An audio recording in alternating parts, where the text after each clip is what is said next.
कि जो ये बंदे नूं जो कमजोरी आती है ना, एक तो वहमी बहुत हो जाता है। वहमी मतलब शक्की हो जाता है।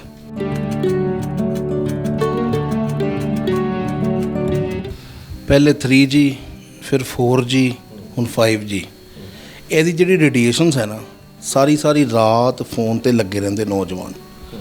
ਫੋਨ ਨੂੰ ਛੱਡਣਾ ਨਹੀਂ ਹੈ। ਜੇ ਅੱਧੀ ਰਾਤੀ ਸੋ ਵੀ ਗਏ ਆ, ਇਹ ਜੇ ਥੋੜੀ ਦੇਰ ਬਾਅਦ ਨੀਂਦ ਖੁੱਲ ਗਈ ਹੈ ਤਦ ਫੋਨ। ਇਹਦੇ ਬਹੁਤ ਰੀਜ਼ਨ ਨੇ।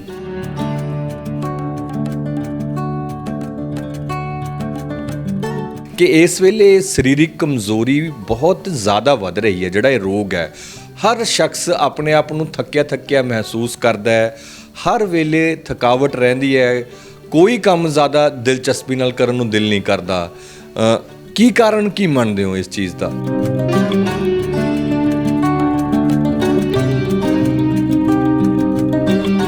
ਕਿੰਨੇ ਲੋਕਾਂ ਨੂੰ ਫਾਇਦਾ ਦੇ ਚੁੱਕੇ ਹੋ ਹੁਣ ਤੱਕ?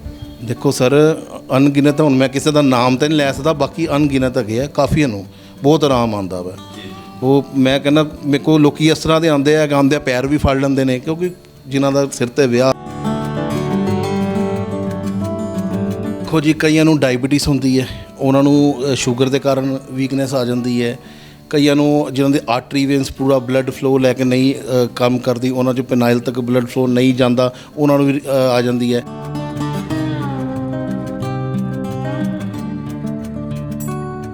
ਉਹਨਾਂ ਦੇ ਵਿੱਚ ਅੰਦਰੂਨੀ ਤੇ ਸਰੀਰਕ ਕਮਜ਼ੋਰੀ ਦੋਨੋਂ ਹੋ ਜਾਂਦੀਆਂ ਨੇ। ਸਰੀਰ ਜਿਹੜਾ ਦਿਨ ਪ੍ਰਤੀ ਕਮਜ਼ੋਰ ਹੁੰਦਾ, ਸੋਚਣ ਦੀ ਸ਼ਕਤੀ ਖਤਮ ਹੋ ਜਾਂਦੀ, ਯਾਦਦਾਸ਼ਤ ਘੱਟ ਹੋ ਜਾਂਦੀ ਹੈ, ਅਤੇ ਉਹਦੇ ਵਿੱਚ ਜਿਹੜੀ ਹੈ ਥੋੜ੍ਹਾ ਜਿਹਾ ਮਰਦਾਨਾ ਕਮਜ਼ੋਰੀ, ਉਸ ਦੇ ਬਾਵਜੂਦ ਭੁੱਖ ਨਾ ਲੱਗਣਾ, ਸਿਹਤ ਨਾ ਬਣਨਾ, ਇਹ ਕਾਰਨ ਨਾਲ ਇਹ ਰੋਗ ਪੈਦਾ ਹੋ ਜਾਂਦੇ ਨੇ।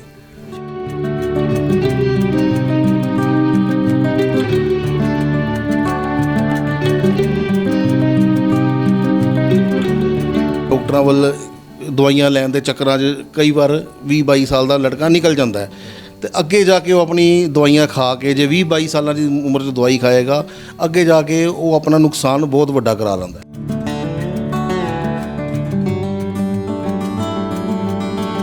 ਦੇਖੋ, ਦਵਾਈ ਦੇ ਨਾਲ ਲੋਕ ਜਿਹੜਾ ਇਹ ਜਦੋਂ ਇਹ ਕਮਜ਼ੋਰੀ ਆਉਂਦੀ ਨਾ, ਉਹਨੂੰ ਟੈਨਸ਼ਨ ਬੜੀ ਹੋ ਜਾਂਦੀ ਹੈ।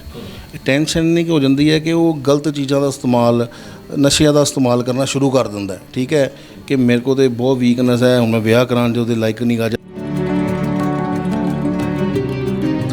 ਔਰਤ ਦਾ ਜਿਹੜਾ ਸ਼ਿੰਗਾਰ ਹੈ, ਗਹਿਣਾ, ਸਾੜੀ, ਕੱਪੜਾ, ਹਾਂਜੀ, ਹੋਰ ਗੋਲਡ, ਬਿੰਦੀ ਲਾ ਲਈ, ਲਿਪਸਟਿਕ ਲਗਾ ਲਈ, ਸਵਰ ਲਿਆ, ਜਿਹੜਾ ਆਦਮੀ ਦਾ ਸ਼ਿੰਗਾਰ ਹੈ ਨਾ, ਤੁਹਾਨੂੰ ਫਿਰ ਪਤਾ ਹੀ ਹੈ ਕਿ ਉਸ ਬਿਨਾਂ ਗਤੀ ਨਹੀਂ ਹੈਗੀ।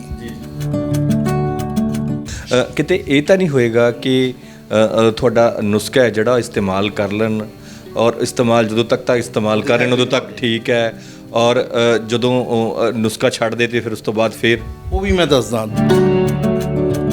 ਕੋਈ ਨੁਸਖਾ ਸਾਡੇ ਨਾਲ ਸਾਂਝਾ ਕਰੋਗੇ ਜਿਹਦੇ ਨਾਲ ਉਹਨਾਂ ਲੋਕਾਂ ਨੂੰ ਫਾਇਦਾ ਹੋ ਸਕੇ ਜਿਨ੍ਹਾਂ ਨੂੰ ਇਹ ਡਰ ਹੈ ਕਿਤੇ ਉਹ ਇੱਧਰਲੇ ਪਾਸੇ ਨੂੰ ਨਾ ਹੋ ਜਾਣ, ਕਮਜ਼ੋਰੀ ਵਾਲੇ ਪਾਸੇ ਨਾ ਹੋ ਜਾਣ? ਕੋਈ ਆਮ ਜਿਹੜਾ ਰੂਟੀਨ ਦੇ ਵਿੱਚ ਇਹਦੀ ਦਵਾਈ ਛੱਡਣ ਤੋਂ ਬਾਅਦ ਜੇ ਤੁਸੀਂ ਇਹ ਨੁਸਖਾ ਯੂਜ਼ ਕਰਦੇ ਰਹੋਗੇ ਤਾਂ ਤੁਹਾਨੂੰ ਕਮਜ਼ੋਰੀ ਨਹੀਂ ਆਏਗੀ। ਸਲਾਮ, ਨਮਸਤੇ, ਸਤਿ ਸ਼੍ਰੀ ਅਕਾਲ। ਹਕੀਕਤ ਟੀਵੀ ਪੰਜਾਬੀ ਦੇਖ ਰਹੇ ਸਾਡੇ ਸਾਰੇ ਦਰਸ਼ਕਾਂ ਦਾ ਸਵਾਗਤ। ਮੈਂ ਹਾਂ ਕਾਸਿਫ ਫਾਰੂਕੀ। ਪਿਛਲੇ ਦਿਨੀ ਅਸੀਂ ਤੁਹਾਨੂੰ ਗੁਰੂ ਚੇਲੇ ਯਾਨੀ ਸਾਹਿਲ ਅਤੇ ਡਾਕਟਰ ਸੁਰਿੰਦਰ ਹੋਣਾ ਦੀ ਇੱਕ ਵੀਡੀਓ ਦਿਖਾਈ ਸੀ। ਉਸ ਵੀਡੀਓ ਦੇ ਵਿੱਚ ਅਸੀਂ ਜ਼ਿਕਰ ਕੀਤਾ ਸੀ ਚਮਨ ਪ੍ਰਕਾਸ਼ ਦਾ। ਉਹ ਚਮਨ ਪ੍ਰਕਾਸ਼ ਦੀ ਜਿਹੜੀ ਵੀਡੀਓ ਹੈ ਤੁਸੀਂ ਬਹੁਤ ਮਕਬੂਲ ਕੀਤੀ, ਬਹੁਤ ਪਿਆਰ ਉਸ ਵੀਡੀਓ ਨੂੰ ਦਿੱਤਾ, ਅਤੇ ਉਸ ਤੋਂ ਬਾਅਦ ਬਹੁਤ ਸਾਰੇ ਲੋਕਾਂ ਦੇ ਫੋਨ ਕਾਲਸ ਆਏ ਸਾਨੂੰ, ਅਤੇ ਫੋਨ ਕਾਲਸ ਆਉਣ ਤੋਂ ਬਾਅਦ ਬਹੁਤ ਸਾਰਾ ਸਵਾਲ ਵੀ ਲੋਕਾਂ ਨੇ ਕੀਤੇ। ਅਤੇ ਅੱਜ ਇੱਕ ਵਾਰ ਮੁੜ ਤੋਂ ਮੈਂ ਫਿਰ 100 ਫੁੱਟਾ ਰੋਡ ਅੰਮ੍ਰਿਤਸਰ ਦੇ ਵਿੱਚ ਪਹੁੰਚਿਆ, ਜਿੱਥੇ ਡਾਕਟਰ ਸੁਰਿੰਦਰ ਜੀ ਨੇ ਮੇਰੇ ਖੱਬੇ ਪਾਸੇ, ਅਤੇ ਹਮੇਸ਼ਾ ਦੀ ਤਰ੍ਹਾਂ ਸੱਜੇ ਪਾਸੇ ਜਿਹੜੇ ਉਹਨਾਂ ਦੇ ਚੇਲੇ ਅਸੀਂ ਕਹਿ ਲਈਏ ਸਾਹਿਲ ਸਾਹਿਬ ਨੇ, ਉਹਨਾਂ ਨਾਲ ਅਸੀਂ ਗੱਲਬਾਤ ਕਰਾਂਗੇ, ਸਮਝਣ ਦੀ ਕੋਸ਼ਿਸ਼ ਕਰਾਂਗੇ ਕਿ ਆਖਿਰ ਜਿਹੜਾ ਇਸ ਵੇਲੇ ਜੇਕਰ ਸ਼ੂਗਰ ਹੈ, ਹਰ ਦੂਜੇ ਤੀਜੇ ਘਰ ਦੇ ਵਿੱਚ ਇਹ ਸ਼ੂਗਰ ਦੀ ਬਿਮਾਰੀ ਹੈ। ਹਰ ਉਮਰ ਦਰਾਜ਼ ਲੋਕਾਂ ਨੂੰ, ਜ਼ਿਆਦਾਤਰ ਜਿਹੜਾ 40+ ਕਰ ਜਾਂਦੇ ਨੇ ਉਹਨਾਂ ਦੇ ਵਿੱਚ ਤਾਦਾਦ ਜ਼ਿਆਦਾ ਹੈ, ਉਸੇ ਤਰੀਕੇ ਨਾਲ ਜਿਹੜੀ ਸਰੀਰਕ ਕਮਜ਼ੋਰੀ ਮਰਦਾਨਾ ਕਮਜ਼ੋਰੀ ਵਾਲੇ ਪਾਸੇ ਦੀ ਅਸੀਂ ਜੇਕਰ ਗੱਲ ਕਰੀਏ ਤਾਂ ਨੌਜਵਾਨਾਂ ਦੇ ਵਿੱਚ ਜਿਹੜੀ ਇਹ ਬਿਮਾਰੀ ਹੈ ਬਹੁਤ ਜ਼ਿਆਦਾ ਵੱਧ ਰਹੀ ਹੈ। ਅਸੀਂ ਇਹਨੂੰ ਸਮਝਣ ਦੀ ਕੋਸ਼ਿਸ਼ ਕਰਦੇ ਹਾਂ ਕਿ ਆਖਿਰ ਇਹ ਬਿਮਾਰੀ ਇੰਨੀ ਜ਼ਿਆਦਾ ਕਿਉਂ ਵੱਧ ਰਹੀ ਹੈ। ਡਾਕਟਰ ਸਾਹਿਬ ਬਹੁਤ ਬਹੁਤ ਸਵਾਗਤ ਹੈ ਹਕੀਕਤ ਟੀਵੀ ਪੰਜਾਬੀ ਤੇ। ਆਦਾਬ, ਸਤਿ ਸ੍ਰੀ ਅਕਾਲ। ਪਿਛਲੀ ਵੀਡੀਓ ਤੁਹਾਡੀ ਬਹੁਤ ਮਕਬੂਲ ਹੋਈ ਹੈ, ਬਹੁਤ ਪਿਆਰ ਦਿੱਤਾ ਤੁਹਾਡੀ ਵੀਡੀਓ ਨੂੰ। ਥੈਂਕ ਯੂ ਜੀ, ਸਭ ਤੁਹਾਡੀ ਕਿਰਪਾ ਹੈ ਜੀ। ਜੀ ਅੱਛਾ ਡਾਕਟਰ ਸਾਹਿਬ ਮੈਨੂੰ ਇਹ ਦੱਸੋ ਕਿ ਇਸ ਵੇਲੇ ਸਰੀਰਕ ਕਮਜ਼ੋਰੀ ਬਹੁਤ ਜ਼ਿਆਦਾ ਵੱਧ ਰਹੀ ਹੈ। ਜਿਹੜਾ ਇਹ ਰੋਗ ਹੈ ਹਰ ਸ਼ਖਸ ਆਪਣੇ ਆਪ ਨੂੰ ਥੱਕਿਆ ਮਹਿਸੂਸ ਕਰਦਾ ਹੈ, ਹਰ ਵੇਲੇ ਥਕਾਵਟ ਰਹਿੰਦੀ ਹੈ, ਕੋਈ ਕੰਮ ਜ਼ਿਆਦਾ ਦਿਲਚਸਪੀ ਨਾਲ ਕਰਨ ਨੂੰ ਦਿਲ ਨਹੀਂ ਕਰਦਾ। ਕੀ ਕਾਰਨ ਕੀ ਮੰਨਦੇ ਹੋ ਇਸ ਚੀਜ਼ ਦਾ? ਦੇਖੋ ਜੀ, ਇਹਦੇ ਜਿਹੜੇ ਨੇ ਵੱਡੇ ਅੱਜ ਜਿਹੜੇ ਕਾਰਨ ਹੈਗੇ ਨੇ ਉਹ ਲੋਕਾਂ ਦੇ ਵਿੱਚ ਡਿਪਰੈਸ਼ਨ, ਸਟ੍ਰੈਸਨੈਸ, ਐਂਜ਼ਾਈਟੀ, ਹਾਂਜੀ, ਬੇਰੁਜ਼ਗਾਰੀ। ਲੋਕਾਂ ਅੱਛੇ ਪੜ੍ਹੇ ਲਿਖੇ ਹੋਣ ਦੇ ਬਾਵਜੂਦ ਹੀ ਮਾਂ ਬਾਪ ਨੇ ਇੰਨਾ ਪੈਸਾ ਖਰਚਿਆ, ਉਹਨਾਂ ਵਿੱਚ ਸਟ੍ਰੈਸਨੈਸ ਆ ਗਈ ਹੈ ਵੀ ਸਾਨੂੰ ਕੰਮ ਨਹੀਂ ਮਿਲਦਾ ਇੰਨਾ ਪੈਸਾ ਲਗਾ ਕੇ ਵੀ, ਜਿਸ ਕਰਕੇ ਉਹਦਾ ਜਿਹੜਾ ਸਰੀਰ 'ਤੇ ਸਾਡੇ 'ਤੇ ਬਹੁਤ ਪ੍ਰਭਾਵ ਪੈਂਦਾ ਜੀ। ਲੇਕਿਨ ਗੱਲ ਇਹ ਹੈ ਕਿ ਪ੍ਰਭਾਵ ਪੈਣ ਦੇ ਨਾਲ ਉਹਨਾਂ ਦੇ ਵਿੱਚ ਅੰਦਰੂਨੀ ਅਤੇ ਸਰੀਰਕ ਕਮਜ਼ੋਰੀ ਦੋਨੋਂ ਹੋ ਜਾਂਦੀਆਂ ਨੇ। ਸਰੀਰ ਜਿਹੜਾ ਦਿਨ ਪ੍ਰਤੀ ਕਮਜ਼ੋਰ ਹੁੰਦਾ, ਸੋਚਣ ਦੀ ਸ਼ਕਤੀ ਖਤਮ ਹੋ ਜਾਂਦੀ, ਯਾਦਾਸ਼ਤ ਘੱਟ ਹੋ ਜਾਂਦੀ ਹੈ, ਅਤੇ ਉਹਦੇ ਵਿੱਚ ਜਿਹੜੀ ਹੈ ਥੋੜ੍ਹਾ ਜਿਹਾ ਮਰਦਾਨਾ ਕਮਜ਼ੋਰੀ, ਉਸ ਦੇ ਬਾਵਜੂਦ ਭੁੱਖ ਨਾ ਲੱਗਣਾ, ਸਿਹਤ ਨਾ ਬਣਨਾ, ਇਹ ਕਾਰਨ ਨਾਲ ਇਹ ਰੋਗ ਪੈਦਾ ਹੋ ਜਾਂਦੇ ਨੇ ਜੀ। ਜੀ ਦੂਸਰੀ ਗੱਲ ਇਹ ਹੈ ਕਿ ਜਦੋਂ ਇਹਨਾਂ ਚੀਜ਼ਾਂ ਦੀ ਕਮੀ ਆ ਜਾਵੇ ਤੇ ਇਹ ਚੀਜ਼ਾਂ ਦੀ ਜੀ, ਹਾਂਜੀ, ਸਟ੍ਰੈਸਨੈਸ ਹੋਵੇ, ਭੁੱਖ ਨਾ ਲੱਗੇ, ਖੁਰਾਕ ਨਹੀਂ ਠੀਕ ਤਰ੍ਹਾਂ ਪਚਦੀ ਲੱਗਦੀ, ਉਹਨੂੰ ਡਾਈਟ ਅੱਛੀ ਨਹੀਂ ਲੱਗਦੀ ਹੈਗੀ ਜਾਂ ਨਹੀਂ ਮਿਲਦੀ ਹੈਗੀ, ਬੇਰੁਜ਼ਗਾਰ ਕਰਕੇ ਕੁਝ ਨਹੀਂ ਖਾ ਪੀ ਸਕਦੇ, ਉਹਨਾਂ ਦੀ ਇਕਨੋਮਿਕਲ ਪੋਜੀਸ਼ਨ ਇੰਨੀ ਵੀਕ ਹੁੰਦੀ ਹੈ ਕਿ ਉਹ ਅੱਛਾ ਖਾਣਾ ਉਹਨਾਂ ਨੂੰ ਨਹੀਂ ਮਿਲਦਾ, ਸਟ੍ਰੈਸਨੈਸ ਕਰਕੇ ਖਾਣਾ ਵੀ ਨਹੀਂ ਲੱਗਦਾ, ਜਿਸ ਕਰਕੇ ਅੰਦਰੂਨੀ ਔਰ ਜਿਹੜੀ ਸਰੀਰਕ ਕਮਜ਼ੋਰੀ ਉਹਨਾਂ ਨੂੰ ਦੋਨੋਂ ਹੋ ਜਾਂਦੀਆਂ ਨੇ, ਜਿਸ ਕਰਕੇ ਉਹਨਾਂ ਨੂੰ ਮਰਦਾਨਗੀ ਕਮਜ਼ੋਰੀ, ਤਾਂਤ, ਸਪਨ ਦੋਸ਼ ਵਗੈਰਾ ਦੀ ਪ੍ਰੋਬਲਮ ਪੈਦਾ ਹੋ ਜਾਂਦੀ ਹੈ, ਜਿਹਦੇ ਉਹਨਾਂ ਦੇ ਵਿਵਾਹਿਕ ਜੀਵਨ 'ਤੇ ਬਹੁਤ ਬੜਾ ਪ੍ਰਭਾਵ ਪੈਂਦਾ ਹੈਗਾ ਜੀ। ਅੱਛਾ ਸਾਹਿਲ ਸਾਹਿਬ, ਤੁਹਾਡਾ ਕੀ ਮੰਨਣਾ ਹੈ? ਡਾਕਟਰ ਸਾਹਿਬ ਦਾ ਕਹਿਣਾ ਹੈ ਕਿ ਚੰਗੀ ਖੁਰਾਕ ਨਾ ਹੋਣ ਕਰਕੇ ਜਾਂ ਚੰਗੀ ਖੁਰਾਕ ਬਾਰੇ ਅਵੇਅਰਨੈਸ ਨਾ ਹੋਣ ਕਰਕੇ ਇਹਨਾਂ ਦੀ ਗੱਲ ਦੇ ਵਿੱਚੋਂ ਜੋ ਨਿਕਲ ਕੇ ਆਇਆ ਹੈ ਉਹਦੇ ਕਰਕੇ ਜਿਹੜੀ ਸਰੀਰਕ ਕਮਜ਼ੋਰੀ ਹੈ ਉਹ ਬਿਮਾਰੀ ਹੈ ਜਿਹੜੀ ਨੌਜਵਾਨਾਂ ਦੇ ਵਿੱਚ ਇਸ ਵੇਲੇ ਵੱਧ ਰਹੀ ਹੈ। ਤੁਹਾਡਾ ਤਜਰਬਾ ਕੀ ਕਹਿੰਦਾ? ਪਹਿਲੇ 3G, ਫਿਰ 4G, ਹੁਣ 5G। ਇਹਦੀ ਜਿਹੜੀ ਰੇਡੀਏਸ਼ਨਸ ਹੈ ਨਾ, ਸਾਰੀ ਰਾਤ ਫੋਨ 'ਤੇ ਲੱਗੇ ਰਹਿੰਦੇ ਨੌਜਵਾਨ। ਫੋਨ ਨੂੰ ਛੱਡਣਾ ਨਹੀਂ ਹੈ। ਜੇ ਅੱਧੀ ਰਾਤੀ ਸੋ ਵੀ ਗਏ ਆ, ਇਹ ਜੇ ਥੋੜ੍ਹੀ ਦੇਰ ਬਾਅਦ ਨੀਂਦ ਖੁੱਲ੍ਹ ਗਈ ਹੈ ਤਦ ਫੋਨ। ਇਹਦੇ ਬਹੁਤ ਰੀਜ਼ਨ ਨੇ ਕਿ ਜਿਹੜੀ ਮਰਦਾਨਾ ਕਮਜ਼ੋਰੀ, ਸਰੀਰਕ ਕਮਜ਼ੋਰੀ ਨੌਜਵਾਨ ਦੇ ਵਿੱਚ ਜਾਂ ਬਿਲਕੁਲ ਯੰਗ ਬੰਦੇ ਦੇ ਵਿੱਚ 30-32 ਸਾਲ ਦੀ ਉਮਰ ਦੇ ਵਿੱਚ ਵੀ ਕਾਫੀ ਆ ਰਹੀ ਹੈ। ਇਹਦੇ ਰੀਜ਼ਨ ਦੇਖੋ ਜੀ, ਇੱਕ ਤਾਂ ਸਟ੍ਰੈਸਨੈਸ ਹੈ, ਠੀਕ ਹੈ, ਜਿਸ ਤਰ੍ਹਾਂ ਤੁਹਾਨੂੰ ਦੱਸਿਆ, ਕੰਮਕਾਰਾਂ ਦੀ ਸਟ੍ਰੈਸਨੈਸ, ਐਂਗਜ਼ਾਇਟੀ, ਇਨਸੋਮੀਨੀਆ, ਨੀਂਦ ਦਾ ਨਾ ਆਉਣਾ, ਘੱਟ ਆਉਣਾ, ਠੀਕ ਹੈ। ਫਿਰ ਜਦੋਂ ਨੀਂਦ ਨਹੀਂ ਆਉਣੀ ਉਹਨਾਂ ਨੇ ਡਰੱਗਸ ਦਾ ਇਸਤੇਮਾਲ ਕਰਨਾ, ਅਲਕੋਹਲ ਦਾ ਇਸਤੇਮਾਲ ਕਰਨਾ, ਨਸ਼ੇ ਲੈਣੇ, ਠੀਕ ਹੈ। ਸਿਰ 'ਤੇ ਕੰਮ ਕਰ ਹੈਗੇ ਨਹੀਂ, ਸ਼ਾਦੀ ਦਾ ਬੋਝ ਹੈ। ਇਹਦੇ ਨਾਲ ਚਲਦੇ ਸਾਡੇ ਇੱਕ ਬ੍ਰੇਨ 'ਚੋਂ ਨਾਈਟ੍ਰਿਕ ਆਕਸਾਈਡ ਜਿਹੜਾ ਪਦਾਰਥ ਨਿਕਲਦਾ ਹੈ, ਸੀਰੋਟੋਨਿਨ ਕੈਮੀਕਲ ਹੈ, ਹੋਰ ਵੀ ਬੜੇ ਹਾਰਮੋਨਸ ਨੇ, ਹੋਰ ਵੀ ਜਿਹੜੇ ਆਪਣਾ ਬ੍ਰੇਨ ਦੇ ਵਿੱਚ ਜਿਹੜੇ ਪਿਟਿਊਟਰੀ ਗਲੈਂਡ ਦੇ ਵਿੱਚ ਹਾਰਮੋਨਸ ਨੇ, ਉਹ ਵਰਕ ਕਰਨਾ ਘੱਟ ਜਾਂਦੇ ਆ, ਆਪਣੀ ਵਰਕਿੰਗ ਘੱਟ ਜਾਂਦੀ ਉਹਨਾਂ ਦੀ। ਦਿਮਾਗ ਨਾਲ ਸਰੀਰ ਦਾ ਕੀ ਮੇਲ ਹੈਗਾ ਜੀ? ਦੇਖੋ ਜੀ, ਕਈਆਂ ਨੂੰ ਡਾਇਬਟੀਸ ਹੁੰਦੀ ਹੈ, ਉਹਨਾਂ ਨੂੰ ਸ਼ੂਗਰ ਦੇ ਕਾਰਨ ਵੀਕਨੈਸ ਆ ਜਾਂਦੀ ਹੈ। ਕਈਆਂ ਨੂੰ ਜਿਹਨਾਂ ਦੇ ਆਰਟਰੀ ਵੇਨਸ ਪੂਰਾ ਬਲੱਡ ਫਲੋ ਲੈ ਕੇ ਨਹੀਂ ਕੰਮ ਕਰਦੀ, ਉਹਨਾਂ 'ਚ ਪੈਨਾਈਲ ਤੱਕ ਬਲੱਡ ਫਲੋ ਨਹੀਂ ਜਾਂਦਾ, ਉਹਨਾਂ ਨੂੰ ਵੀ ਆ ਜਾਂਦੀ ਹੈ। ਕਈ ਐਂਗਜ਼ਾਇਟੀ ਦੇ ਕਾਰਨ ਵੀ ਇਹ ਪ੍ਰੋਬਲਮ ਆ ਜਾਂਦੀ ਹੈ। ਹੁਣ ਇਹਦੇ ਵਿੱਚ ਹੈ ਕਿ ਜ਼ਿਆਦਾਤਰ ਇਹ ਆਪਣਾ ਸਾਈਕੋਲੋਜੀ ਇਫੈਕਟ ਵੀ ਪੈ ਚੁੱਕਾ ਹੈ। ਉਹ ਇਸ ਤਰ੍ਹਾਂ ਹੈ ਫਾਰੂਕੀ ਸਾਹਿਬ ਕਿ ਜਿਸ ਤਰ੍ਹਾਂ 22-23 ਸਾਲ ਦਾ ਲੜਕਾ ਨੌਜਵਾਨ ਹੈ, ਉਹਦੇ 17-18 ਸਾਲ 'ਚ ਜਦੋਂ ਹੁੰਦਾ ਹੈ, 16-17 ਸਾਲ 'ਚ ਉਹ 'ਚ ਇੱਕ ਜੋਸ਼ ਉਮੰਗ ਬਹੁਤ ਜ਼ਿਆਦਾ ਉਹਦੇ 'ਚ ਆਪਣੇ 'ਚ ਪਾਵਰਨੈਸ ਹੁੰਦੀ ਹੈ। ਉਹ ਜਦੋਂ 20-21-22 'ਚ ਪਹੁੰਚਦਾ ਅਤੇ ਇਹ ਬਿਮਾਰੀ ਜਿਹੜੀ ਹੈਗੀ ਹੈ ਆਟੋਮੈਟਿਕਲੀ ਆ ਵੀ ਜਾਂਦੀ ਹੈ ਅਤੇ ਆਟੋਮੈਟਿਕਲੀ ਠੀਕ ਵੀ ਹੋ ਜਾਂਦੀ ਹੈ, ਠੀਕ ਹੈ। ਇਹਦੇ ਨਾਲ ਇਸ ਤਰ੍ਹਾਂ ਹੈ ਕਿ ਉਹ ਡਾਕਟਰਾਂ ਨੂੰ ਫੋਨ ਕਰਦੇ, ਡਾਕਟਰਾਂ ਵੱਲ ਦਵਾਈਆਂ ਲੈਣ ਦੇ ਚੱਕਰਾਂ 'ਚ ਕਈ ਵਾਰ 20-22 ਸਾਲ ਦਾ ਲੜਕਾ ਨਿਕਲ ਜਾਂਦਾ ਹੈ ਅਤੇ ਅੱਗੇ ਜਾ ਕੇ ਉਹ ਆਪਣੀ ਦਵਾਈਆਂ ਖਾ ਕੇ, ਜੇ 20-22 ਸਾਲਾਂ ਦੀ ਉਮਰ 'ਚ ਦਵਾਈ ਖਾਏਗਾ, ਅੱਗੇ ਜਾ ਕੇ ਉਹ ਆਪਣਾ ਨੁਕਸਾਨ ਬਹੁਤ ਵੱਡਾ ਕਰਾ ਲੈਂਦਾ। ਦਵਾਈਆਂ ਨਾਲ ਨੁਕਸਾਨ ਕਰਾਉਂਦੇ? ਬਿਲਕੁਲ। ਅਸੀਂ 20-22 ਸਾਲ ਦੇ ਲੜਕੇ ਨੂੰ ਕਮਜ਼ੋਰੀ ਦੀ, ਮਰਦਾਨਾ ਕਮਜ਼ੋਰੀ ਦੀ ਦਵਾਈ ਅੱਜ ਲਗਾ ਦਿੰਦੇ ਹਾਂ, ਅਤੇ ਜਦੋਂ ਉਹਨੇ 27, 28, 30, 35 'ਚ ਜਾਣਾ ਹੈ, ਉਹ ਫਿਰ ਦਵਾਈ ਦੇ ਆਸਰੇ ਰਹੇਗਾ, ਕਿਉਂਕਿ ਛੋਟੀ ਉਮਰ ਤੋਂ ਦਵਾਈ ਲੱਗ ਗਈ ਨਾ, ਠੀਕ ਹੈ ਨਾ। ਇਸੇ ਕਰਕੇ ਆਪਣਾ ਜਿਹੜਾ ਹਾਰਮੋਨਸ ਦੇ ਟੈਸਟ ਕਰਵਾਉਣੇ ਬਹੁਤ ਜ਼ਰੂਰੀ ਨੇ ਕਿ ਹਾਰਮੋਨ ਇਨਬੈਲੈਂਸ ਤੇ ਨਹੀਂ ਹੋਏ, ਆਰਟਰੀ ਵੇਨਸ ਪੂਰੀ ਪ੍ਰੋਪਰ ਕੰਮ ਕਰ ਰਹੀ ਹੈ, ਬ੍ਰੇਨ ਦੇ ਵਿੱਚ ਜਿਹੜੇ ਪਦਾਰਥ ਸਾਡੇ ਬਣਦੇ ਆ ਪਿਟਿਊਟਰੀ ਗਲੈਂਡ ਵਿੱਚ ਉਹ ਪ੍ਰੋਪਰ ਵਰਕ ਕਰ ਰਹੇ ਹੈ। ਅੱਛੇ ਡਾਕਟਰ ਦੀ ਸਲਾਹ ਲਵੋ ਔਰ ਇਹਦਾ ਇਲਾਜ ਕਰਵਾਓ, ਕਿਉਂਕਿ ਇਹਦਾ ਇਲਾਜ ਸੰਭਵ ਹੈ, ਇਹ ਨਹੀਂ ਗਾ ਅਸੰਭਵ ਹੈ। ਠੀਕ ਹੈ, ਜਗ੍ਹਾ ਜਗ੍ਹਾ ਭਟਕਣਾ ਬੰਦ ਕਰੋ। ਔਰ ਬਹੁਤ ਪੇਸ਼ੈਂਟ, ਜਿਸ ਤਰ੍ਹਾਂ ਤੁਹਾਡੀ ਪੁਰਾਣੀ ਵੀਡੀਓ 'ਚ ਵੀ ਦੱਸਿਆ ਸੀ ਕਿ ਲੋਕ ਸ਼ਾਦੀ ਤੋਂ ਵੀ ਘਬਰਾਉਂਦੇ ਨੇ, ਇਹੋ ਹੀ ਰੀਜ਼ਨ ਹੈਗੇ ਨੇ। ਠੀਕ ਹੈ, ਇਹਨਾਂ ਦਾ ਜਿਹੜਾ ਸਰਕਲ ਹੈ, ਇੱਕ ਜਿਹੜਾ ਆਪਣਾ ਸੁਸਾਇਟੀ ਹੈ, ਇੱਕ ਇਹ ਵੀ ਖਰਾਬ ਹੋ ਜਾਂਦੀ ਹੈ ਕਿ ਜਦੋਂ ਇਹ ਬੰਦੇ ਨੂੰ ਜਦੋਂ ਕਮਜ਼ੋਰੀ ਆਉਂਦੀ ਹੈ ਨਾ, ਇੱਕ ਤਾਂ ਵਹਿਮੀ ਬਹੁਤ ਹੋ ਜਾਂਦਾ ਹੈ। ਵਹਿਮੀ ਮਤਲਬ? ਸ਼ੱਕੀ ਹੋ ਜਾਂਦਾ ਹੈ, ਸ਼ੱਕ ਬਹੁਤ ਕਰਦਾ ਹੈ। ਉਹ ਆਪਣੀ ਗਰਲਫ੍ਰੈਂਡ 'ਤੇ ਸ਼ੱਕ ਕਰੇਗਾ, ਆਪਣੀ ਵਾਈਫ 'ਤੇ ਸ਼ੱਕ ਕਰੇਗਾ, ਕਿਉਂਕਿ ਉਹਨੂੰ ਪਤਾ ਕਿ ਮੈਂ ਹੁਣ ਕਾਮਯਾਬ ਹੈਗਾ ਨਹੀਂ ਇਸ ਕੰਮ 'ਚ, ਮੈਂ ਫੇਲ ਹੋ ਚੁੱਕਾ ਵਾਂ, ਮੇਰੇ 'ਚ ਪਾਵਰ ਨਹੀਂ ਹੈ, ਮੈਂ ਉਹਦੇ ਕੋਲ ਉਹਦੇ ਨਾਲ ਰਿਲੇਸ਼ਨਸ਼ਿਪ 'ਚ ਨਹੀਂ ਹੈਗਾ ਵਾ। ਉਹ ਇੱਕ ਤਾਂ ਸ਼ੱਕੀ ਬਹੁਤ ਹੋ ਜਾਂਦਾ ਹੈ, ਵਹਿਮੀ ਬਹੁਤ ਹੋ ਜਾਂਦਾ ਹੈ। ਉਹ ਜਗ੍ਹਾ ਜਗ੍ਹਾ 'ਤੇ ਦਵਾਈ ਖਾਏਗਾ। ਇਹ ਲਾਸਟ ਵੀ ਕੋਈ ਪੇਸ਼ੈਂਟ ਆਇਆ, ਕਹਿੰਦੇ ਦਵਾਈ ਬਣਾ ਦਿਓ, ਮੈਂ 4 ਜਣੇ ਕੋ ਖਾਇਆ, ਮੈਂ ਤੁਹਾਡੇ ਕੋਲ ਆ ਗਿਆ, ਪਰ ਮੈਨੂੰ ਫ਼ਰਕ ਨਹੀਂ ਪੈਣਾ। ਮੈਂ ਕਿਹਾ ਜੇ ਫ਼ਰਕ ਨਹੀਂ ਪੈਣਾ ਤਾਂ ਤੁਸੀਂ ਸਾਡੇ ਕੋਲ ਜਾਓ ਫਿਰ। ਮੈਂ ਕਿਹਾ ਜੇ ਤੁਸੀਂ ਟੌਪ ਦਾ ਵੀ ਨੁਸਖਾ ਬਣਵਾਉਂਦੇ ਹੋ ਨਾ ਮੇਰੇ ਕੋਲ, ਤਦ ਵੀ ਜ਼ੀਰੋ ਜੇ ਤੁਹਾਨੂੰ ਫ਼ਰਕ, ਤੁਸੀਂ ਤੁਹਾਡੀ ਸੋਚ ਹੀ ਪਹਿਲੇ ਫ਼ਰਕ ਹੈ ਨਾ ਕਿ ਮੈਨੂੰ ਸੋਚ ਫ਼ਰਕ ਨਹੀਂ ਪੈਣਾ।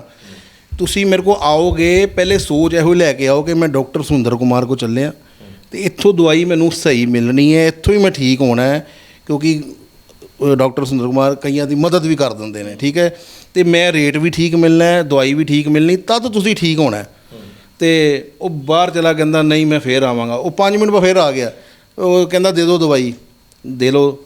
ਅਤੇ ਜਦੋਂ ਉਹਨੇ ਪੈਸੇ ਦਿੱਤੇ, ਕਹਿੰਦਾ ਮੈਨੂੰ ਫ਼ਰਕ ਤਾਂ ਪੈਣਾ ਨਹੀਂ ਹੈ। ਮੈਂ ਕਿਹਾ ਤੁਸੀਂ ਇੱਦਾਂ ਕਰੋ, ਤੁਸੀਂ ਪੈਸੇ ਲਓ ਆਪੇ ਅਤੇ ਦਵਾਈ ਰੱਖ ਦਿਓ, ਮੈਂ ਦਵਾਈ ਦੇਣੀ ਹੋਈ ਨਹੀਂ। ਅਸੀਂ ਦਵਾਈ ਤੁਹਾਨੂੰ ਦੇਣੀ ਨਹੀਂ, ਕਿਉਂਕਿ ਤੁਹਾਨੂੰ ਤੁਸੀਂ ਪਹਿਲੇ ਕਹਿੰਦੇ ਮੈਨੂੰ ਫ਼ਰਕ ਨਹੀਂ ਪੈਣਾ। ਤੁਹਾਡੀ ਜਿਹੜੀ ਨੈਗੇਟਿਵ ਜਿਹੜੀ ਸੋਚ ਹੀ ਨੈਗੇਟਿਵ ਹੈ, ਉਹ ਪੋਜ਼ੀਟਿਵ ਕਰਨੀ ਮੁਸ਼ਕਲ ਹੈ। ਫਿਰ ਉਹਨੇ ਆਪਣੇ ਮਨ ਨੂੰ ਸਮਝਾਇਆ, ਚੱਲ ਮੈਂ ਖਾ ਲੈਂਦਾ, 15 ਦਿਨ ਦੇਖ ਲੈਂਦਾ। ਪਰ ਜਦੋਂ ਤੁਸੀਂ ਦਵਾਈ ਕਿਸੇ ਡਾਕਟਰ ਕੋਲ ਜਾਂਦੇ ਹੋ, ਪਹਿਲੇ ਆਪਣੇ ਮਨ ਦਾ ਜਿਹੜਾ ਤੁਹਾਡਾ ਜਿਹੜਾ ਮਾਈਂਡ ਹੈ, ਜਿਹੜਾ ਉਹਨੂੰ ਪੋਜ਼ਿਟਿਵਿਟੀ ਲੈ ਕੇ ਜਾਓ, ਔਰ ਫਿਰ ਤੁਸੀਂ ਅੱਛੇ ਡਾਕਟਰ ਕੋਲ ਜਾਓ, ਉਹ ਤੁਸੀਂ ਬਿਲਕੁਲ ਠੀਕ ਹੋਵੋਗੇ। ਔਰ ਮੇਰੇ ਵੀਰ ਭਰਾਵਾਂ ਨੂੰ ਇੱਕ ਰਿਕੁਐਸਟ ਹੈ, ਜਿਹੜੇ ਮੇਰੇ ਕੋਲ 1 ਮਹੀਨੇ ਦਾ ਸਾਡੇ ਕੋਲ ਕੋਰਸ ਕਰਦੇ ਨੇ, ਉਹਨਾਂ ਨੂੰ 100% ਫਾਇਦਾ ਹੁੰਦਾ ਹੈ। ਉਹ ਕੋਰਸ ਕਰਕੇ ਨਾ ਫਿਰ ਸਟਾਪ ਕਰ ਦਿੰਦੇ ਦਵਾਈ ਕਿ ਮੈਂ ਤਾਂ ਠੀਕ ਹੋ ਗਿਆ ਹੁਣ, ਪਰ ਨਹੀਂ, ਘੱਟੋ ਘੱਟ ਵੀ 2 ਮਹੀਨੇ ਮੇਰੀ ਦਵਾਈ ਖਾਓ। ਜੇ ਇਨ ਫਿਊਚਰ ਅੱਗੇ ਵੀ ਆਪਾਂ ਇਹਦਾ ਚਲੋ ਲਾਈਫ ਟਾਈਮ ਤੇ ਨਹੀਂ ਹੁੰਦੀ ਹੈ, ਤਾਂ ਸਭ ਝੂਠ ਹੈ ਕਿ ਲਾਈਫ ਟਾਈਮ ਦਵਾਈ ਦੇਤੀ ਜੀ, ਇਹ ਸਰਾਸਰ ਝੂਠ ਹੈ। ਦੇਖੋ ਤੁਹਾਡਾ ਮੂੰਹ 'ਤੇ ਗੱਲ ਕਰਨੀ, ਜਿਵੇਂ ਤੁਸੀਂ ਉਹ ਕਹਿ ਰਹੇ ਸੀ ਕਿ ਨੁਸਖੇ ਦਾ ਇਸਤੇਮਾਲ ਕਰੋ, ਉਸ ਤੋਂ ਬਾਅਦ ਤੁਸੀਂ ਆਪਣੀ ਡਾਈਟ ਵੱਲ ਧਿਆਨ ਰੱਖਣਾ ਹੈ, ਡਾਈਟ ਦਾ ਧਿਆਨ ਰੱਖਣਾ ਹੈ, ਉਹੀ ਚੀਜ਼ ਤੁਸੀਂ ਸਮਝਾਉਣ ਦੀ ਕੋਸ਼ਿਸ਼ ਹੋ। ਦੇਖੋ ਦਵਾਈ ਦੇ ਨਾਲ ਲੋਕ ਜਿਹੜਾ ਇਹ ਜਦੋਂ ਕਮਜ਼ੋਰੀ ਆਉਂਦੀ ਨਾ, ਉਹਨੂੰ ਟੈਨਸ਼ਨ ਬੜੀ ਹੋ ਜਾਂਦੀ ਹੈ। ਟੈਨਸ਼ਨ ਨਹੀਂ ਹੋ ਜਾਂਦੀ ਹੈ ਕਿ ਉਹ ਗਲਤ ਚੀਜ਼ਾਂ ਦਾ ਇਸਤੇਮਾਲ, ਨਸ਼ਿਆਂ ਦਾ ਇਸਤੇਮਾਲ ਕਰਨਾ ਸ਼ੁਰੂ ਕਰ ਦਿੰਦਾ। ਠੀਕ ਹੈ, ਕਿ ਮੇਰੇ ਕੋਲ ਤਾਂ ਬਹੁਤ ਵੀਕਨੈਸ ਹੈ, ਹੁਣ ਮੈਂ ਵਿਆਹ ਕਰਾਂ ਜੋ ਉਹਦੇ ਲਾਇਕ ਨਹੀਂ ਗਾ, ਜਾਂ ਵਿਆਹ ਹੋ ਚੁੱਕਾ ਹੈ, ਜਾਂ ਮੇਰੇ 2 ਬੱਚੇ ਹੈ, ਹੁਣ ਮੈਂ ਤਾਂ 33-34 ਸਾਲ ਦਾ ਵਾਂ, ਮੈਂ ਤਾਂ ਆਪਣੀ ਵਾਈਫ ਨਾਲ ਰਿਲੇਸ਼ਨਸ਼ਿਪ 'ਚ ਨਹੀਂ ਹਾਂ, ਮੈਨੂੰ ਤਾਂ ਕਮਜ਼ੋਰੀ ਬੜੀ ਹੈ। ਉਹ ਸੋਚ ਟੈਨਸ਼ਨ 'ਚ ਆ ਕੇ ਦਿਮਾਗ ਦੇ ਡਾਕਟਰਾਂ ਨਾਲ ਦਿਮਾਗ ਦਾ ਇਲਾਜ ਕਰਾਉਣਾ ਸ਼ੁਰੂ ਕਰ ਦਿੰਦਾ। ਠੀਕ ਹੈ, ਕਿਉਂਕਿ ਉਹਨੂੰ ਸਟਰੈਸਨੈਸ ਹੈਗੀ ਹੈ, ਉਹ ਭੱਜੇਗਾ, ਉਹ ਜਾਏਗਾ, ਪਰ ਉਹਨੂੰ ਡਰੱਗਸ, ਨੋ ਅਲਕੋਹਲ, ਕੋਈ ਵੀ ਇਸ ਤਰ੍ਹਾਂ ਦਾ ਉਹਨੂੰ ਨਸ਼ੀਲੇ ਪਦਾਰਥ ਨਹੀਂ ਲੈਣੇ ਚਾਹੀਦੇ। ਅਤੇ ਉਹਨੂੰ ਆਪਣੀ ਜਿਹੜੀ ਹੈ ਜੀਵਨ ਸ਼ੈਲੀ, ਆਪਣੀ ਅੱਛੇ ਡਾਕਟਰ ਕੋਲ ਜਾ ਕੇ ਉਹਨੂੰ ਸਾਰੀ ਹਕੀਕਤ ਦੱਸੇ, ਔਰ ਜ਼ਿਆਦਾ ਡਾਕਟਰ ਉਹਦੇ ਬ੍ਰੇਨ ਹਾਰਮੋਨਸ 'ਤੇ ਫੋਕਸ ਕਰੇ, ਔਰ ਤਦੇ ਉਹਦੀ ਜਾ ਕੇ ਆਰਟਰੀ ਵੇਨਸ, ਤੁਹਾਨੂੰ ਦੱਸਿਆ ਬ੍ਰੇਨ ਤੋਂ ਨਾਈਟ੍ਰਿਕ ਆਕਸਾਈਡ ਜਿਹੜਾ ਪਦਾਰਥ ਸਾਡੀ ਰਿਲੀਜ਼ ਹੁੰਦਾ ਹੈ, ਉਹ ਸਾਡੇ ਪਨਾਇਲ ਅਤੇ ਪੈਨਿਸ 'ਤੇ ਜਾ ਕੇ ਆਰਟਰੀਜ਼ ਦੇ ਨਾਲ ਜਦੋਂ ਮਿਲਦਾ ਹੈ, ਉਦੋਂ ਫਲਾਵਟ ਹੁੰਦੀ ਹੈ, ਉਦੋਂ ਹੀ ਸਟੀਮੂਲੇਸ਼ਨ ਹੁੰਦੀ ਹੈ, ਉਦੋਂ ਪਾਵਰ ਆਉਂਦੀ ਬੰਦੇ ਨੂੰ। ਇਸ ਤਰ੍ਹਾਂ ਦਾ ਹੁਣ ਤੁਸੀਂ ਕਹੋਗੇ ਕਿ ਆਯੁਰਵੈਦਿਕ ਦਵਾਈਆਂ 'ਚ ਵੀ ਸਭ ਕੁਝ, ਅਸੀਂ ਜਿਹੜੀ ਦਵਾਈਆਂ ਯੂਜ਼ ਕਰਦੇ ਹਾਂ, ਅਸੀਂ ਬ੍ਰਹਮੀ ਗੋਲਡ, ਬ੍ਰਾਹਮੀ ਦਿਮਾਗ ਵਾਸਤੇ, ਬ੍ਰਾਹਮੀ ਗੋਲਡ ਹੋ ਗਈ, ਰਸਰਾਜ ਰਸ ਹੋ ਗਿਆ, ਇਸ ਤਰ੍ਹਾਂ ਦੀ ਬੜੀ ਔਸ਼ਧੀਆਂ, ਜਿਹੜੀ ਦਿਮਾਗ ਦੇ ਯੋਗਿੰਦਰ ਰਸ ਹੋ ਗਿਆ, ਜਿਹੜਾ ਕਿ ਆਪਣਾ ਨਰਵਸ ਨੂੰ ਖੋਲ੍ਹਦਾ ਵਾ, ਇਸ ਤਰ੍ਹਾਂ ਦੀ ਔਸ਼ਧੀਆਂ ਯੂਜ਼ ਕਰਕੇ ਉਹਨੂੰ ਮੈਡੀਸਨ ਦਿਓ, ਉਹਨੂੰ ਸਟਰੈਸ ਤੋਂ ਹਟਾਉਣ ਵਾਸਤੇ ਉਹਨੂੰ ਮੈਡੀਸਨ ਦਿਓ ਕਿ ਉਹਨੂੰ ਸਟਰੈਸ ਵੀ ਉਹਦੀ ਠੀਕ ਹੋ ਜਾਵੇ, ਅਤੇ ਔਰ ਮੈਡੀਸਿਨ ਵੀ ਜਿਹੜੀ ਹੈ ਉਹਨੂੰ ਕੰਮ ਕਰੇ। ਔਰ ਸਾਡੀ ਜਿਹੜੀ ਕਹਿੰਦੇ ਨਾ ਰੇਸ਼ੋ, ਮੈਂ ਆਪਣੀ ਤਾਰੀਫ ਨਹੀਂ ਕਰਾਂਗਾ ਫਰੂਕੀ ਸਾਹਿਬ, ਤੁਸੀਂ ਕਹੋਗੇ ਮੈਨੂੰ ਆਪਣੀ ਤਾਰੀਫ ਆਪ ਕਰੀ ਜਾਂਦੇ। ਡਾਕਟਰ ਸਾਹਿਬ ਜਿਹੜੀ ਦਵਾਈ ਦਿੰਦੇ ਨਾ, ਤੁਸੀਂ ਮੰਨੋ ਇੰਨੇ ਕੁ ਪੇਸ਼ੈਂਟ ਤਾਰੀਫ ਕਰਦੇ ਨੇ, ਬਾਹਰੋਂ ਫੋਰਨ ਤੋਂ ਵੀ ਕਿ ਅਸੀਂ 4-5 ਜਣਿਆਂ ਕੋਲ ਦਵਾਈ ਮੰਗਵਾ ਚੁੱਕੇ ਹਾਂ, ਸਾਡਾ 2-2.5 ਲੱਖ ਰੁਪਇਆ ਖਰਚ ਹੋ ਗਿਆ ਹੋਇਆ ਹੈ, ਪਰ ਹਾਲੇ ਤੱਕ ਸਾਨੂੰ ਰਿਜ਼ਲਟ ਨਹੀਂ ਮਿਲਿਆ। ਇੱਕ ਕੋਰਸ ਮੰਗਵਾ ਲੈਣ ਪਹਿਲੇ, ਮੈਂ ਜ਼ਿਆਦਾ ਨਾ ਚੱਲਣ ਮੇਰੇ ਨਾਲ, ਸਿਰਫ 1 ਮਹੀਨਾ ਚੱਲਣ ਸਾਡੇ ਨਾਲ। 1 ਮਹੀਨੇ 'ਚ ਪੈਸੇ ਵੀ ਜੈਨੂਅਨ ਲਵਾਂਗੇ, 1 ਮਹੀਨੇ 'ਚ ਉਹਨਾਂ ਨੂੰ ਆਪਣੇ ਆਪ ਪਤਾ ਲੱਗ ਜਾਏਗਾ, ਆਪੇ ਫਿਰ ਸਾਡੇ ਕੋਲ ਆਉਣਗੇ, ਅਸੀਂ ਨਹੀਂ ਉਹਨਾਂ ਦੇ ਪਿੱਛੇ ਜਾਵਾਂਗੇ। ਜੀ ਜੀ।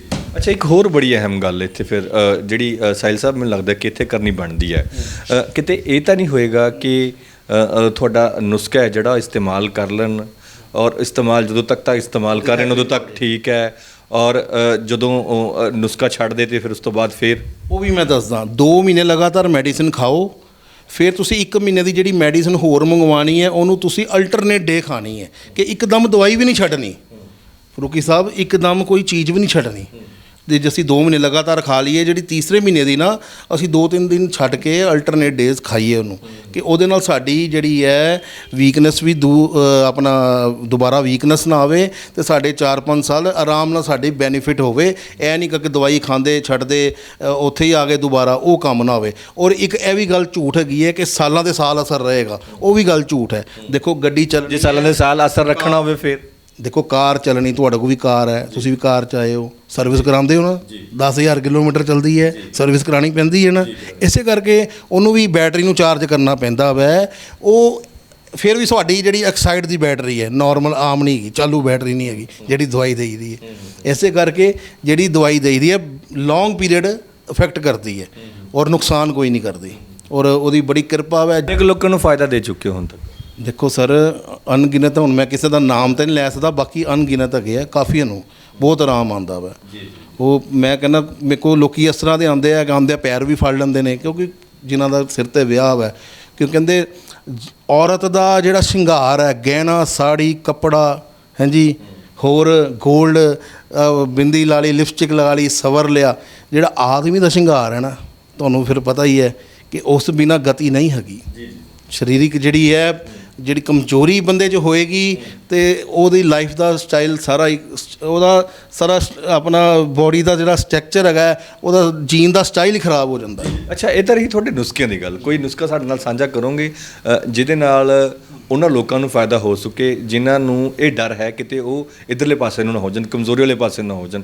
ਕੋਈ ਆਮ ਜਿਹੜਾ ਰੂਟੀਨ ਦੇ ਵਿੱਚ ਜਿਹੜੀ ਇਹ ਵੀਡੀਓ ਹੁੰਦੀ ਹੈ ਸਾਡੀ, ਜਿਹੜੀ ਹਮੇਸ਼ਾ ਐਜੂਕੇਸ਼ਨਲ ਪਰਪਸ ਹੁੰਦੀ ਹੈ, ਕੋਈ ਵੀ ਨੁਸਖਾ ਇਸਤੇਮਾਲ ਕਰਨ ਤੋਂ ਪਹਿਲਾਂ ਮੈਂ ਹਮੇਸ਼ਾ ਤੁਹਾਨੂੰ ਇਹੀ ਅਪੀਲ ਕਰਦਾ, ਇਹੀ ਚੇਤਾਵਨੀ ਦਿੰਦਾ ਕਿ ਬਗੈਰ ਚੰਗੇ ਫਿਜ਼ੀਸ਼ੀਅਨ ਤੋਂ ਅਤੇ ਬਗੈਰ ਚੰਗੇ ਡਾਕਟਰ ਦੀ ਸਲਾਹ ਤੋਂ ਬਗੈਰ ਕੋਈ ਮਸ਼ਵਰਾ ਅਸੀਂ ਨਹੀਂ ਦਿੰਦੇ, ਕੋਈ ਇਲਾਜ ਨਹੀਂ ਦੱਸਦੇ। ਲੇਕਿਨ ਸਾਡਾ ਪਰਪਸ ਇਹ ਹੁੰਦਾ ਕਿ ਅਸੀਂ ਕੁਦਰਤ ਦੀ ਗੋਦ ਦੇ ਵਿੱਚ ਬੈਠ ਕੇ, ਕਿ ਕੁਦਰਤ ਕਿੰਨੀ ਕੁ ਸ਼ਕਤੀਸ਼ਾਲੀ ਹੈ, ਉਸ ਕਰਕੇ ਅਸੀਂ ਨੁਸਖੇ ਆ ਜਿਹੜੇ ਉਹ ਸਾਂਝੇ ਤੁਹਾਡੇ ਨਾਲ ਕਰਦੇ ਰਹਿੰਦੇ। ਤੁਸੀਂ ਕਿਹੜਾ ਨੁਸਖਾ ਸਾਂਝਾ ਕਰੋਗੇ? ਦੇਖੋ ਜੀ, ਬਹੁਤ ਵੈਦ ਲੋਕ, ਬਹੁਤ ਡਾਕਟਰ ਲੋਕ ਹੈ ਨੁਸਖਾ ਦੱਸਦੇ ਨੇ, ਔਰ ਇੱਕ ਕਾਮਨ ਨੁਸਖਾ ਵੀ ਹੈਗਾ ਵੈ, ਬੜਿਆਂ ਨੂੰ ਪਤਾ ਵੈ, ਸਫੇਦ ਮੁਸਲੀ ਹੋ ਗਈ, ਅਸ਼ਵਗੰਧਾ ਹੋ ਗਿਆ, ਸ਼ਤਾਵਰ ਹੋ ਗਿਆ, ਕੌਂਚ ਕੇ ਬੀਜ ਹੋ ਗਏ, ਇਹ ਸਭ ਨੂੰ ਪਤਾ ਹੈਗਾ, ਠੀਕ ਹੈ ਜੀ।